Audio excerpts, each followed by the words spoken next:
Lease सम के concept के बाद हमारे पास जो लीज की डेफिनेशन थी, that is a contract that convey the right to use of an asset for a period of time in exchange for consideration.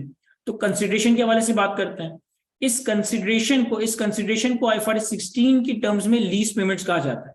इस consideration को आईएफआरएस 16 के स्टैंडर्ड में लीज पेमेंट्स के नाम से पुकारा गया है। मैं इसकी आईएफआरएस 16 की डेफिनेशन भी रीड करता हूं। पहले मैं आपको आसान सी जुगाड़ डेफिनेशन बताता हूं। लीज पेमेंट्स में वो सारी पेमेंट्स आएंगी जो under the lease contract lessee lessor को पे करेगा, वो सब कुछ लीज पेमेंट्स। वो सारी पेमेंट्स जो under the lease contract lessee lessor को पे करेगा, वो सारी पेमेंट्स लीज पेमेंट्स है from the perspective of the lessee के पर्सपेक्टिव से वो सारी पेमेंट जो एक लीज कॉन्ट्रैक्ट की अम्ब्रेला में लेसी लेसर को पे करता है, उसे हम लीज पेमेंट्स कह रहे होते हैं।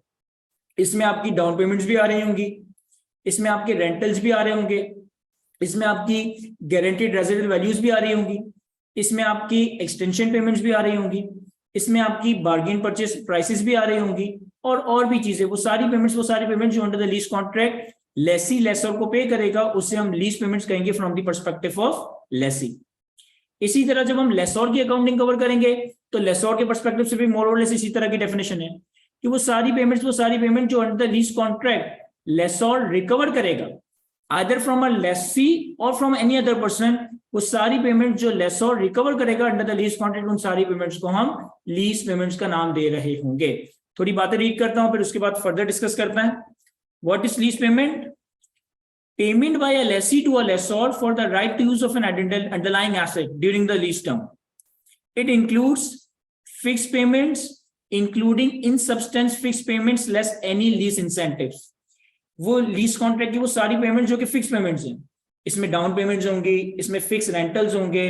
अगर कोई लीज इंसेंटिव्स वगैरह है तो उसे हम अकॉर्डिंगली एडजस्ट या रिड्यूस कर देंगे। तो एक लीज कॉन्ट्रैक्ट की जितनी भी फिक्स पेमेंट्स हैं, डाउन पेमेंट्स हो गया, सिक्योरिटी डिपॉजिट हो गया या रेंटल्स हो गए, ये सारी चीजें लीज पेमेंट्स का पार्ट बन रही होगी। Variable lease payment dependent on index or rate. Variable lease payment dependent on index or rate. आपकी लीज कॉन्ट्रैक्ट में कुछ पेमेंट्स फिक्स्ड होंगी, कुछ पेमेंट्स वेरिएबल भी हो सकती है। अब जब एक पेमेंट वेरिएबल है, इसका मतलब है वो फिक्स नहीं है, इसका मतलब है वो डिपेंडेंट है, कंटिंजेंट है किसी फ्यूचर इवेंट पे। तो आपकी लीज कॉन्ट्रैक्ट में वो पेमेंट्स जो कि फिक्स नहीं है, जो कि वेरिएबल है, जो कि डिपेंडेंट है, कंटिंजेंट है किसी फ्यूचर इवेंट्स पे, उनको हम वेरिएबल लीज पेमेंट्स कहेंगे। लेकिन वेरिएबल लीज पेमेंट्स भी सिर्फ वही लीज पेमेंट्स का पार्ट बनेगी जो कि किसी इंडेक्स या रेट पे डिपेंडेंट है। फॉर एग्जांपल, मैंने एक प्लांट एंड मशीनरी रेंट भी ली, 1 लाख रुपए पर एनम रेंट है। मैंने एक प्लांट एंड मशीनरी रेंट भी ली, 1 लाख रुपए पर एनम रेंट है। अब लीज कॉन्ट्रैक्ट में ये लिखा है कि हर साल जितना इन्फ्लेशन होगा ना, उस हिसाब से रेंटल इंक्रीज होते जाएंगे। फॉर एग्जाम्पल, ईयर 1 के आखिर में इन्फ्लेशन है 15%, तो रेंटल लाख रुपए से बढ़कर 1,15,000 हो जाएगा। फॉर एग्जाम्पल, ईयर 1 के आखिर में इन्फ्लेशन है 10%, तो रेंटल 1 लाख से बढ़कर 1,10,000 हो जाएगा। तो ये एक ऐसी वेरिएबल लीज पेमेंट है जो कि इन्फ्लेशन के रेट से लिंक्ड है, इन्फ्लेशन के रेट से पे डिपेंडेंट है। तो ये वेरिएबल लीज पेमेंट्स का पार्ट बन रही होगी। या फॉर एग्जाम्पल, हमने एक प्लांट एंड मशीनरी रेंट पे ली, लाख रुपए का रेंट है पर एनम, और consumer price index CPI, consumer price index है 100। हमने लीज कॉन्ट्रैक्ट में ये एग्री कर लिया कि जैसे जैसे कंज्यूमर प्राइस इंडेक्स इंक्रीज या डिक्रीज होगा, हमारी लीज की पेमेंट्स इंक्रीज या डिक्रीज हो रही होगी। फॉर एग्जाम्पल, पहले साल के आखिर में सीपीआई 100 से बढ़कर 105 हो जाती है, तो हमारा रेंटल भी 5% से इंक्रीज हो जाएगा।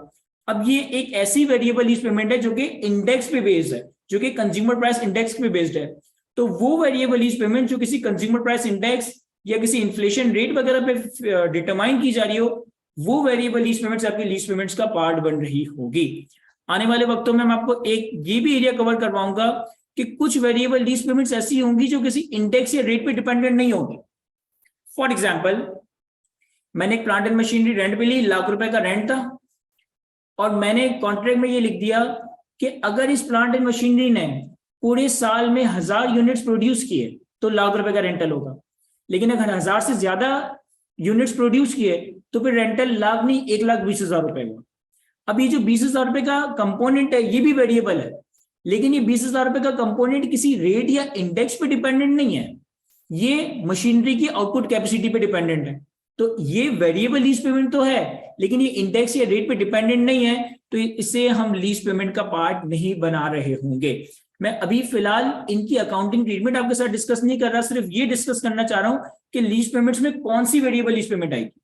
अगर एक वेरिएबल लीज पेमेंट किसी इंडेक्स या रेट पे डिपेंडेंट है तो ये लीज पेमेंट्स का पार्ट बनेगी। अगर एक वेरिएबल लीज पेमेंट्स किसी इंडेक्स या रेट पे डिपेंडेंट नहीं है, फॉर एग्जांपल मैंने IQ का कैंपस रेंट पे लिया, 5 लाख रुपए का पर मंथ रेंट है, और मैंने अपने ओनर से कहा कि अगर मेरे पास CA में 1000 बच्चे होंगे तो मैं आपको 5 लाख रुपए का रेंट दूंगा, लेकिन अगर बच्चे 1000 से ज्यादा होंगे तो फिर मैं आपको रेंट 5.5 लाख रुपए दूंगा।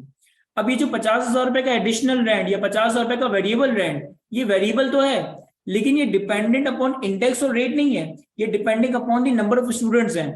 तो ये भी वेरिएबल लीज पेमेंट्स है, लेकिन चूंकि ये इंडेक्स या रेट पे डिपेंडेंट नहीं है तो इसे हम लीज पेमेंट्स का पार्ट नहीं बना रहे होंगे।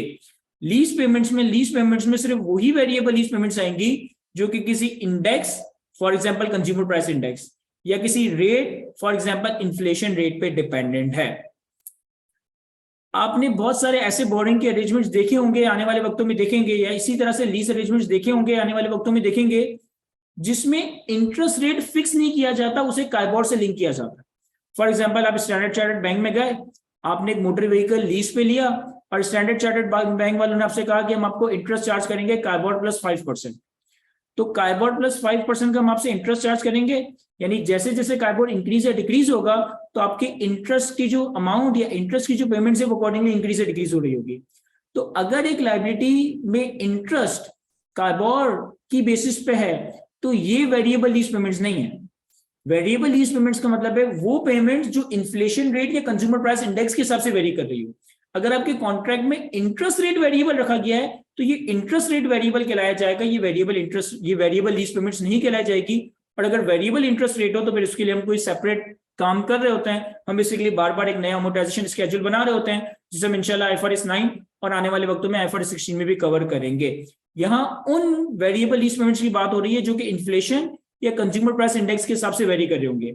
अगर आपकी लायबिलिटी में इंटरेस्ट का एलिमेंट ही वेरिएबल है, आपने KIBOR plus 3%, KIBOR plus 5%, KIBOR plus 7% पे कोई लायबिलिटी या कोई लीज अरेंजमेंट किया है, तो ये वेरिएबल लीज पेमेंट नहीं है, ये इंटरेस्ट का कंपोनेंट वेरिएबल है, इसे हम वेरिएबल लीज पेमेंट्स नहीं कहेंगे। थर्ड एलिमेंट है हमारे पास लीज पेमेंट का, exercise price of a purchase option if the lessee is reasonably certain to exercise that option. अगर आपके लीज कॉन्ट्रैक्ट में कोई बार्गेन परचेज ऑप्शन रखा गया है, बार्गेन परचेज ऑप्शन का मतलब है कि लेसी के पास ये ऑप्शन है कि वो चाहे तो लीज की टर्मिनेशन पे या लीज की मैच्योरिटी पे एसेट को एक डिसाइडेड प्राइस पे बाय कर सकता है। बार्गेन परचेज ऑप्शन का मतलब है कि लीज की मैच्योरिटी पे या टर्मिनेशन पे लेसी को ये ऑप्शन दिया जाए कि वो एक डिसाइडेड प्राइस पे लीज एसेट को बाय कर सकता है। अगर तो आपकी लीज कॉन्ट्रैक्ट में कोई बार्गेन परचेज ऑप्शन है, कोई परचेज ऑप्शन है लेसी के लिए, और आपको लगता है कि आप ये ऑप्शन एक्सरसाइज करोगे तो बार्गेन परचेज पेमेंट या बार्गेन परचेज प्राइस भी आपकी लीज पेमेंट का पार्ट बन रही होगी।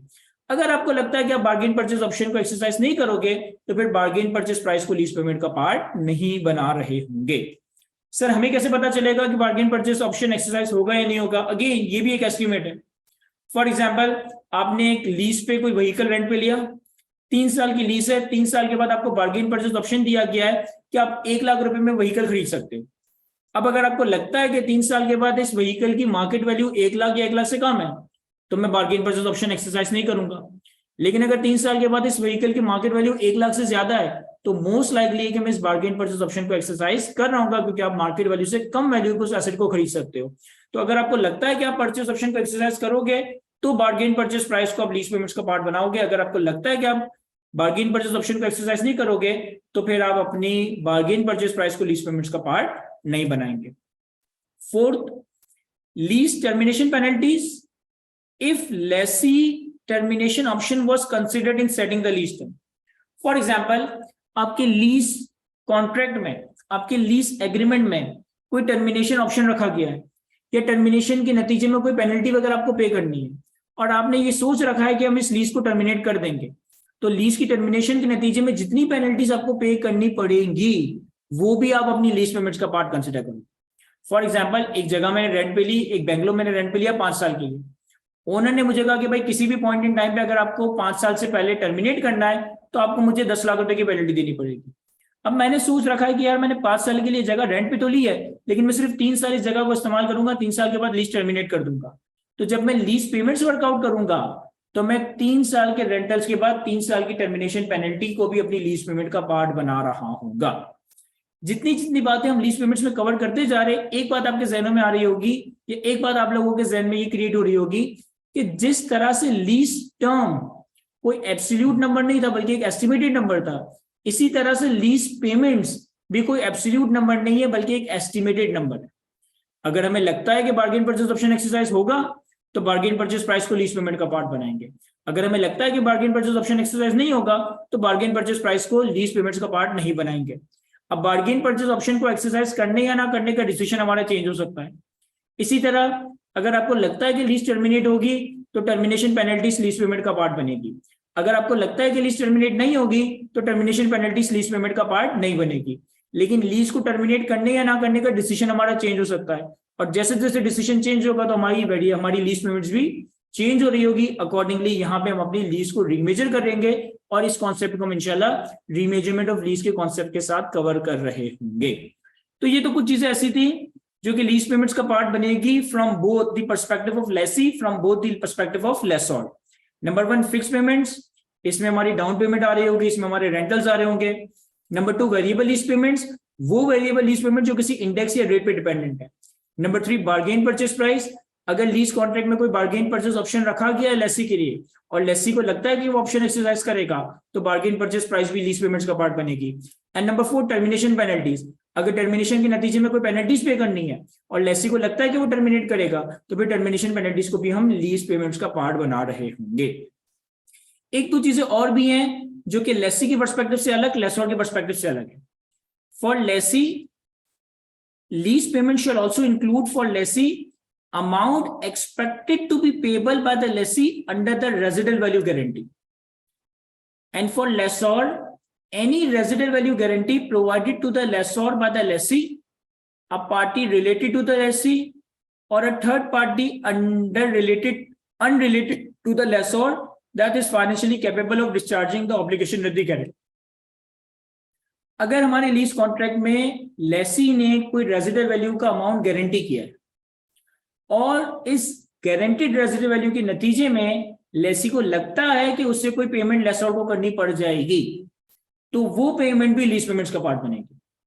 अगर एक लीज कॉन्ट्रैक्ट में लेसी ने कुछ रेजिडुअल वैल्यू गारंटी कर रखी है और गारंटी के नतीजे में उसको लगता है कि उसे कोई अमाउंट लेसर को पे करना पड़ जाएगा तो ये अमाउंट भी लीज पेमेंट्स का पार्ट बन रहा होगा। पहले तो मैं आपको ये एक्सप्लेन करता हूं कि बार्गेन परचेज ऑप्शन और गारंटीड रेजिडुअल वैल्यू इन दोनों में फर्क क्या है, फिर मैं इस गारंटीड रेजिडुअल वैल्यू को फर्दर एक्सप्लेन करता हूं। देखें,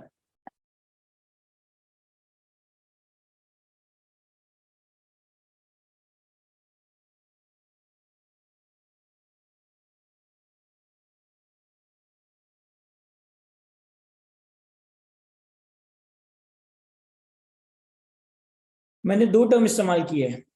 number 1 is bargain purchase option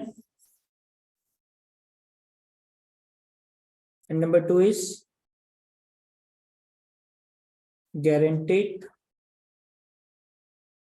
residual value. इन दोनों में पहले तो फर्क समझिएगा। अगर हमारी लीज कॉन्ट्रैक्ट में कोई बार्गेन परचेज ऑप्शन है तो बार्गेन परचेज ऑप्शन का मतलब है कि लेसी के पास ये ऑप्शन है कि वो चाहे तो एसेट को बाय करे, वो चाहे तो एसेट को बाय ना करे। यानी लेसी की मर्जी होगी कि लीज की मैच्योरिटी पे या लीज की टर्मिनेशन पे वो बार्गेन परचेज ऑप्शन को एक्सरसाइज करे, एसेट को बाय कर ले। लेसी की मर्जी होगी कि वो लीज टर्मिनेशन पे या मैच्योरिटी पे एसेट को बाय ना करे तो उसको एसेट बाय नहीं करना पड़ेगा। यानी ये ऑप्शन लेसी के पास है। यानी कि बार्गेन परचेज ऑप्शन लेसॉर के लिए ऑब्लिगेशन है। क्या मतलब सर? मतलब ये कि अगर लेसी ने ये डिसाइड किया कि उसे बार्गेन परचेज ऑप्शन को एक्सरसाइज करना है तो फिर लेसॉर की मर्जी नहीं चलेगी। लेसॉर बाउंड होगा उस एसेट को डिसाइडेड प्राइस पे लेसी को सेल करने की। और अगर लेसी इस ऑप्शन को एक्सरसाइज नहीं करता तो भी लेसोर की मर्जी नहीं चलेगी कि वो जबरदस्ती से एसेट को बेचे, वो चुपचाप अपने एसेट लेकर घर चला जाएगा। तो बार्गेन परचेज ऑप्शन में ऑप्शन लेसी के पास है, वो चाहे तो एसेट को खरीदे, वो चाहे तो एसेट को ना खरीदे, और लेसी जो भी ऑप्शन एक्सरसाइज करे लेसोर ऑब्लिग्ड होगा उस ऑब्लिगेशन को पूरा करने के लिए। लेकिन गारंटीड रेजिडुअल वैल्यू में लेसोर के पास ये राइट है to exercise the guarantee. For example कि अगर लेसी ने कोई अमाउंट गारंटी किया है तो अब ऑप्शन लेसी के पास नहीं है, अब राइट लेसोर के पास है कि वो ये गारंटी एक्सरसाइज करवाए, वो ये गारंटी एक्सरसाइज ना करवाए। और अगर लेसोर अपनी गारंटी एक्सरसाइज करवाता है तो फिर लेसी के लिए ऑब्लिगेशन होगी कि उसे वो गारंटीड रेजिडुअल वैल्यू का अमाउंट पे करना ही पड़ेगा। तो दोनों में फर्क समझिएगा कि बार्गेन परचेज ऑप्शन और गारंटीड रेजिडुअल वैल्यू में फर्क क्या है। बार्गेन परचेज ऑप्शन में लेसी के पास ऑप्शन है, वो चाहे तो एसेट को बाय करे, चाहे तो एसेट को बाय ना करे, और जो भी ऑप्शन लेसी एक्सरसाइज करता है लेसोर ऑब्लिग्ड होगा अपनी ऑब्लिगेशंस को पूरा करने के लिए, यानी कि एसेट को सेल करने के लिए या ना करने के लिए। लेकिन गारंटीड रेजिडुअल वैल्यू में लेसी की मर्जी नहीं है, लेसोर का राइट है। लेसोर चाहे तो गारंटी एक्सरसाइज करवाए, लेसोर चाहे तो गारंटी एक्सरसाइज ना करवाए।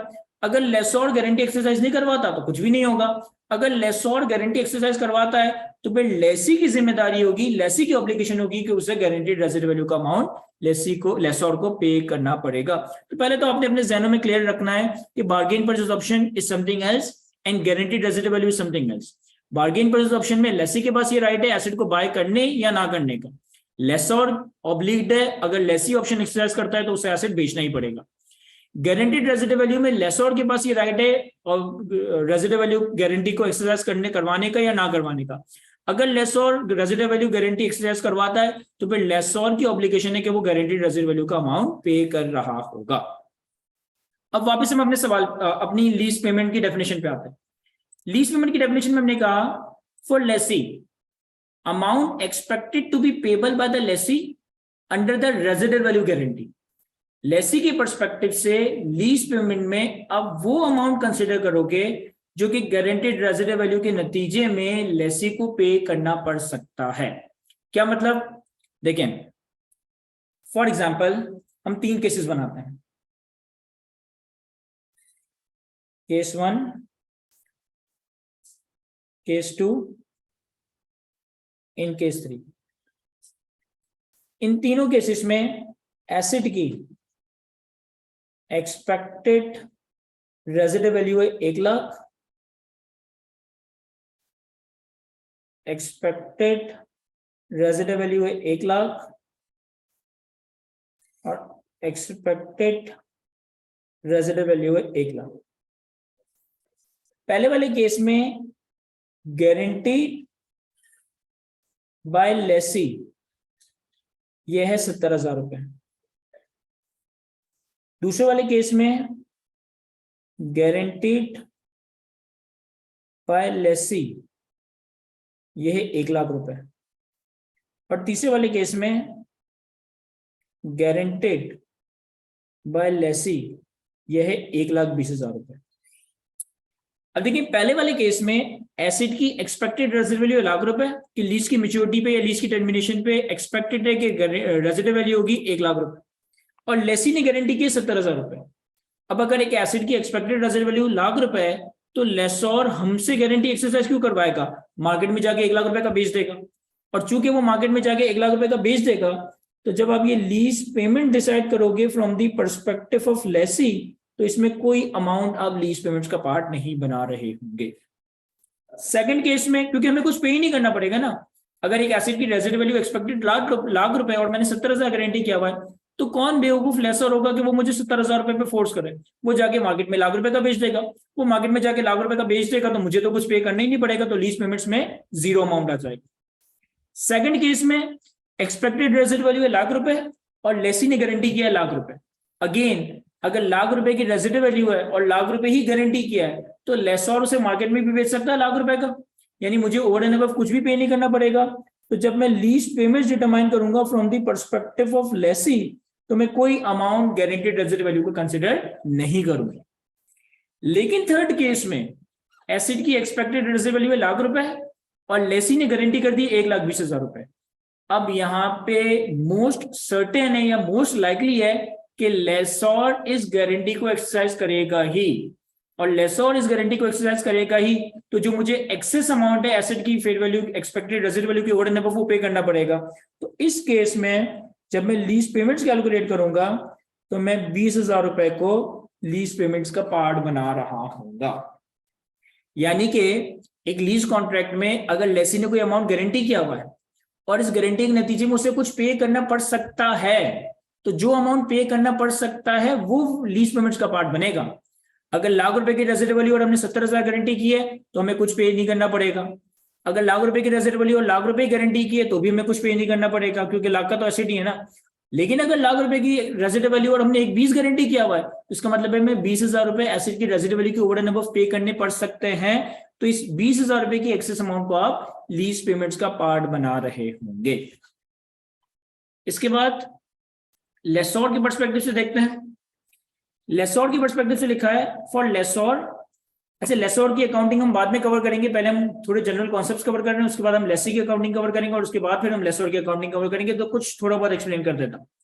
For lessor any residual value guarantee provided to the lessor by the lessee, related party related to the lessee, or a third party unrelated to the lessor that is financially capable of discharging the obligation under the guarantee। यानी कि अगर आप लेसोर के perspective से lease payments calculate कर रहे हैं तो आप लीज पेमेंट्स में वो गारंटेड रेजिडुअल वैल्यू कंसिडर करेंगे जिसे या तो लेसी ने गारंटी किया है या पार्टी रिलेटेड टू लेसी ने गारंटी किया है या फिर पार्टी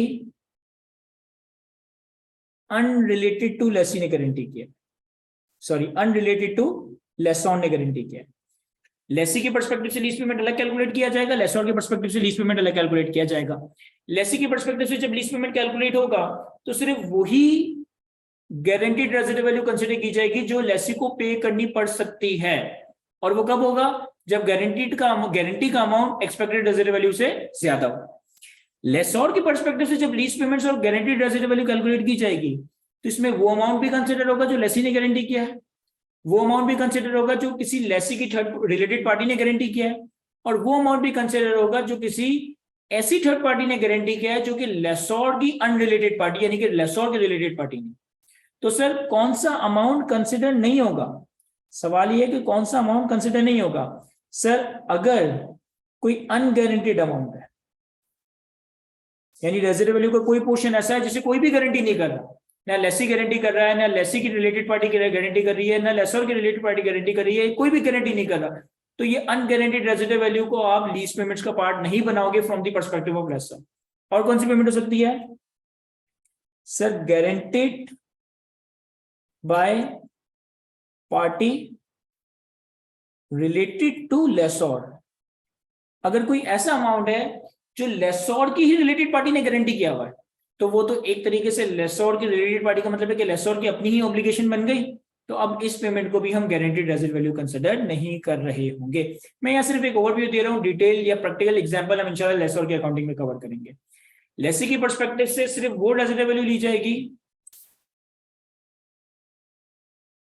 सर मैं रिपीट करता हूं, लेसी के पर्सपेक्टिव से लीज पेमेंट कैलकुलेट करते वक्त सिर्फ वो रेजिडुअल वैल्यू कंसीडर की जाएगी जो लेसी ने गारंटी की है और उसको पे भी करनी पड़ सकती है। अगर ₹1,00,000 की रेजिडुअल वैल्यू में से सिर्फ 70,000 गारंटी किया है तो ऑब्वियसली हमें ये पे नहीं करना पड़ेगा, लेसर मार्केट में जाके बेच देगा, तो कोई अमाउंट लीज पेमेंट का पार्ट नहीं बनाना। अगर ₹1,00,000 की रेजिडुअल वैल्यू में से ₹1,00,000 गारंटी किया है, अगेन कोई अमाउंट हम लीज पेमेंट का पार्ट कंसीडर नहीं करेंगे क्योंकि लेसर मार्केट में बेच देगा, और अगर हमें भी बेचता है तो ₹1,00,000 का एसेट भी तो हमारे पास आ रहा होगा। लेकिन अगर रेजिडुअल वैल्यू एक्सपेक्टेड ₹1,00,000 थी और हमने 1,20,000 गारंटी कर दिया तो यानी कि 20,000 हमें ज्यादा पे करना पड़ेगा, तो जितना अमाउंट हमें पे करना पड़ेगा एक्सेस, ये हमारी लीज पेमेंट का पार्ट बनेगा। किसी ने सवाल पूछा कि सर तीसरे केस में पूरा 1,20,000 नहीं, पूरा 1,20,000 नहीं, क्योंकि 20,000 हमें एक्सेस पे करना है ना, लाख रुपए तो जो हम पे 1,20 टोटल पे करेंगे, लाख रुपए तो मैं जो पे कर रहा हूँ उसके अगेंस्ट मेरे पास एसेट ही आ रहा होगा, मुझे ओवर एंड अबव कितना पे करना पड़ेगा, मुझे ओवर एंड अबव 20,000 रुपए पे करना पड़ रहा होगा। लेसोर के पर्सपेक्टिव से लीज पेमेंट कैलकुलेट करते वक्त वो गारंटीड एसेट वैल्यू कंसीडर की जाएगी जो लेसी ने गारंटी की है, लेसी की किसी रिलेटेड पार्टी ने गारंटी की है, या किसी ऐसी थर्ड पार्टी ने गारंटी की है जो कि लेसोर का रिलेटेड पार्टी नहीं। तो कौन सी पेमेंट कंसिडर नहीं करेंगे सर, अनगारंटीड रेजिडेंट वैल्यू को कंसिडर नहीं करेंगे, और उस पेमेंट को कंसिडर नहीं करेंगे जो किसी ऐसी पार्टी ने गारंटी की है जो कि लेसोर का अपना रिलेटेड पार्टी है। लेसोर के हवाले से हम फर्दर डिस्कशन लेसोर के अकॉर्डिंग में करेंगे, फिलहाल ये जो लेसी के पर्सपेक्टिव से आपको बातें बताई हैं ये समझना जरूरी है। तो ये हमारे पास ओवरऑल मिला जुला के लीज पेमेंट का कॉन्सेप्ट था। लीज पेमेंट्स में लेसी लेसोर के पर्सपेक्टिव से चार चीजें तो कॉमन ही है, fix rentals, down payments, fix payments, variable lease payments that is dependent on index or rate, bargain purchase price if it is reasonably certain that the option will be exercised, and lease termination penalties if it is reasonably certain that lease will be terminated. Lessee के perspective से guaranteed resident value का वो amount जो लेसी को पे करना पड़ सकता है in excess of the residual value, lessor के पर्सपेक्टिव से वो अमाउंट जो कि लेसी ने गारंटी किया हो, लेसी के रिलेटेड पार्टी ने गारंटी किया हो, या फिर थर्ड पार्टी अनरिलेटेड टू लेसोर ने गारंटी किया हो। ये हमारे पास लीज पेमेंट्स का कॉन्सेप्ट।